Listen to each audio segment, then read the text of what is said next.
Aqui é a Maria das Dores e essa é a nossa primeira aula do projeto Simplificando Português. O conteúdo que será abordado hoje é o uso da crase, tendo em vista que foi o mais citado na pesquisa inicial. E, de fato, esse é um conteúdo que pode causar algumas dúvidas em relação a quais situações devemos ou não utilizá-la. E, para começar, vamos entender primeiro o que é a crase. Bem, com origem na Grécia, a palavra crase significa mistura ou fusão. Na língua portuguesa, a crase indica a contração de duas vogais idênticas.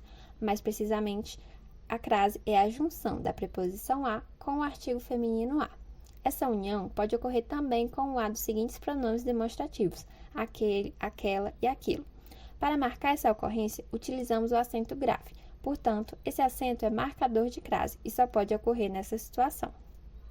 Agora, vamos entender como ela ocorre. Bem, dois fatos precisam ocorrer para que aconteça a crase. Primeiro, a regência de um verbo ou um nome exige a preposição a ou para, e o complemento desse verbo ou desse nome aceita a presença do artigo feminino indefinido, a ou as. Aqui temos um exemplo de frase com o verbo ir mais um complemento feminino. Vou à festa.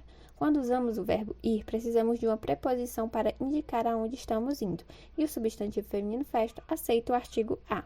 Assim, temos a fusão de a, preposição exigida pelo verbo, mais a, artigo feminino aceito pelo substantivo festa. Portanto, o a recebe o acento grave indicador de crase. E agora serão abordados aqui 5 casos em que a crase é usada. Primeiro, antes de palavras femininas. Essa é a norma base para quem deseja conhecer mais sobre o emprego da crase. Porém, mesmo sendo a mais popular, ela não é a única regra. Aqui temos um exemplo na frase: ele iria à praia. Nela acontece a fusão de a, preposição exigida pelo verbo, mais a, artigo feminino aceito pelo substantivo praia.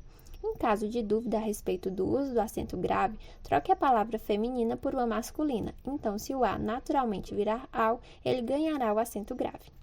Um exemplo: os estudantes foram à confraternização de fim de ano da escola. Trocando o termo confraternização pela palavra encontro, os estudantes foram ao encontro de fim de ano da escola, percebe-se que o a torna-se ao. Então, o a, antes de confraternização, recebe o acento grave. O segundo caso que será abordado é o uso da crase antes das locuções que indicam horas. Aqui temos um exemplo: às 4 horas iniciaremos o trabalho. É importante destacar que quando as horas antecedem as preposições para, entre, após e até, organicamente o elemento não ganhará o acento indicador de crase, como acontece no exemplo a seguir. Ele quis ir embora, pois estava aguardando desde as 11 horas. O terceiro caso é o uso da crase antes de locuções adverbiais femininas que indiquem ideia de lugar, modo e tempo. Temos aqui 2 exemplos em que a crase é usada nesse caso. Às vezes chegamos mais tarde à igreja e ele acabou o exame às pressas, pois já ia dar o sinal. O quarto caso é que a crase poderá acompanhar os pronomes aquele, aquela e aquilo, como já foi mencionado anteriormente. Pelo fato de iniciarem com a vogal a, pode ocorrer a crase, desde que haja condições, como no exemplo a seguir: vou àquele evento. Nele acontece a fusão de a, preposição exigida pelo verbo, mais a, vogal que inicia o pronome demonstrativo. O quinto caso é: a crase será usada quando as palavras casa e terra estiverem especificadas. Ambas sem especificação não têm crase. Se houver especificação, passam a ter crase. Aqui temos um exemplo: ela chegou à terra, sem especificação, sem crase. E ela chegou à terra natal, com especificação, com crase. E agora, em quais casos eu não devo usar a crase?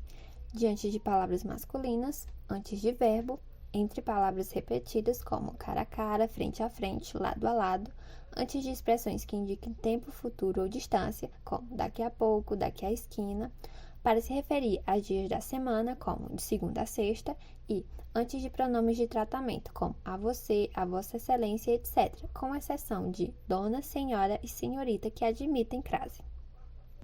E por último, quando o uso da crase será opcional.